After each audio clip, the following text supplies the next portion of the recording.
সাকিবকে দেখছেন আপনি ডিগবাজি দিতে? সাকিবকে দেখছেন ফালতু কোনো কথা বলতে? বলে নাই। সাকিবকে দেখছেন কোনো ইন্টারভিউ দিতে যে কোনো চ্যানেলে? দেখেন না, খুব কম। তো এখন যখন কাজের প্রতি যখন কনসেন্ট্রেশনটা চলে যায়, তখন ওইগুলো মনে থাকে না। তো আমিও চাই জায়েদ এবং এই যে জয় চৌধুরী আছে, যারা আছে এখন সমসাময়িক, তাদেরকে নিয়ে কাজ করলে কিন্তু তারা অবশ্যই ভালো কিছু দিতে পারবে। সাকিব তো অনেক ভালো অভিনয় করে। আর তাছাড়া ও অনেক বছর, 25 বছর তো প্রায় হয়ে গেল, 25 বছর পূর্তি হলো। ও যখন আসছে তখন তো আমরা অনেক ভালো কাজ করতেছি, তখন আসছে ও, এখনো অনেক চালায় যাচ্ছে। এখন আরেকজন শিল্পী যদি তৈরি করতে হয় সাকিবের মতন, তো সময় লাগবে, সেটা সময় লাগবে, সময় ছাড়া হবে না এটা।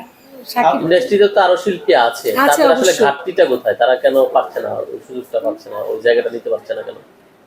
এখন এইটা নিয়ে আমি কোনো কমেন্টস করতে চাচ্ছি না, কারণ সাকিবের জায়গায় সাকিব, সাকিব স্পেশাল একটা ছেলে। সাকিবের জায়গাটা নিয়ে আমি কিছু বলতে চাইবো না। আর যারা আছে সমসাময়িক, তারা আছে যারা, যাদেরকে নিয়ে কাজ করলে ডিরেক্টররা হয়তো, ও ডিরেক্টররাই পারবে এটা করতে, চেঞ্জ করতে। ডিরেক্টররা যদি চায় অবশ্যই পারবে। সাইমন আছে, তারপরে হচ্ছে কি জানো, ওই যে কাজী শুভ না, আরিফিন শুভ আছে।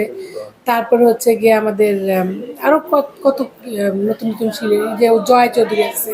যত লম্বা হাইট, অনেক ভালো লাগে। ওরে নিলেও পারবে। জায়েদ খান, এখন জায়েদ খানকে তো সবাই ডিগবাজি বলে, এটা বলা উচিত না। একজন শিল্পীকে কটাক্ষ করে কথা বলা উচিত না। সে চাইলে কিন্তু আমাদের ডিরেক্টররা চেঞ্জ করতে পারবে। আপনার ডিরেক্টররা যারা আছেন, জায়েদকে নিয়ে কাজ করলে জায়েদকে বুঝায় যে কাজ করানো যায়। ডিরেক্টর সাকিবকে এমনিতে সাকিব হয়েছে, হয় নাই। একজন ডিরেক্টরকে আমি প্রায়োরিটি দিব বেশি। একজন ডিরেক্টর পারবে একটা হিরোকে। এই যে দিগবাজি দিয়ে বিভিন্ন দেশে দেশে ঘুরে আবার কাজ করার চেয়ে কাজে মনোযোগী হওয়া তার জন্য বেশি উত্তম বলে মনে করেন না? কাজে মনোযোগী হওয়া অবশ্যই উত্তম মনে করি, কিন্তু কাজে মনোযোগীটা হবে সেই ডিরেক্টরটা কোথায়, সেই প্রডিউসারটা কোথায় বলেন। ও ডিগবাজি কোথাও শিখেও না। আর হচ্ছে গিয়ে ডিগবাজি দিয়ে আসবে যদি, তাহলে ইন্ডাস্ট্রিতে আসবে কেন? ও তো ডিগবাজি শিখে না, এটা মিরাকেললি হয়ে গেছে। আর ওকে নিয়ে সব ডিরেক্টরকে বলবো কাজ করতে, কাজ করুক। কাজ করলে কাজের প্রতি যখন কনসেন্ট্রেশনটা যখন কাজে আসবে, তখন ডিগবাজি কনসেন্ট্রেশনটা চলে যাবে আলটিমেটলি। ঠিক আছে? যখন আপনি দেখবেন আপনি কাজের প্রতি খুব বিজি। শাকিব খানের প্রতিদ্বন্দ্বী হিসাবে বাংলাদেশের কোন নায়ককে আপনি দেখেন? আমি কাউকেই দেখছি না আপাতত। তারপরে শাকিব খানের সামনে কোনো নায়ক নাই? না, ট্রাই করলে ডিরেক্টররা বানাতে পারে। একটা ডিরেক্টর সবকিছু পারে। ডিরেক্টর, ক্যামেরাম্যান, মেকআপম্যান, এই তিনজনের অনেক ভূমিকা আছে। ঠিক আছে? আপনি মানে শাকিব খানের এই জায়গাটা বাংলাদেশে কোন নায়ক আছে কিনা আপনার চোখে দেখা, যে শাকিব খানের ওই জায়গায় যায় বা ওরকম একটা হাইপ তৈরি করে বা ওরকম একটা জায়গায় শাকিব খানের মতো জনপ্রিয়তা অর্জন করতে পারবে, এরকম কোন নায়ক ওটা করতে সময় লাগবে। সাকিব কিন্তু এমনি এমনি ওই আসে না। সময়টা আপনি কাকে দেখেন? আপনার চোখে কোন নায়ক আছে সেরা শাকিব খান ছাড়া? কাকে রেখে কাকে বলবো বলেন? সবই তো ছোট ভাই, এদেরকে বলা মানে এই কমেন্টসটা নাই করতে বলেন আমাকে। এই সংকটটা কাটাতে হলে সবার এক হয়ে কাজ করতে হবে।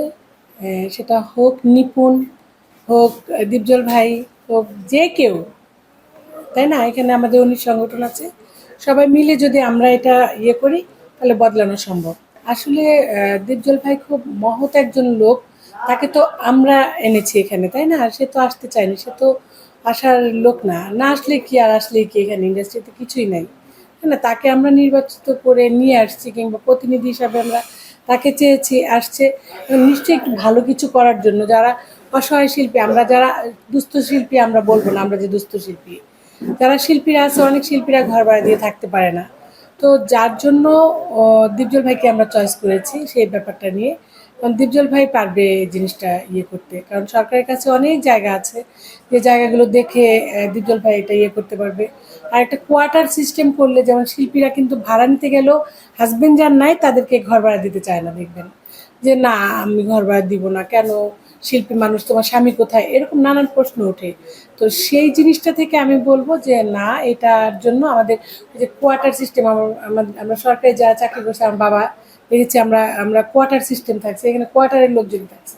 তো এইটা যদি করা হয়, তাহলে দীপজল ভাই ভালো করবে আমাদের জন্য। শিল্পীরা ভাই তো আমরা মলিন মনের মানুষ, তাই। আর আমাদের আপা শেখ হাসিনা আপা যিনি আছেন, উনি মহৎ অনেক। ওনার বাবার দেয়া এটা আমাদের ইন্ডাস্ট্রি। তো উনি ওনার কাছে গেলে অবশ্যই খালি হাতে ফেরাবেন না। আমার মনে হয়।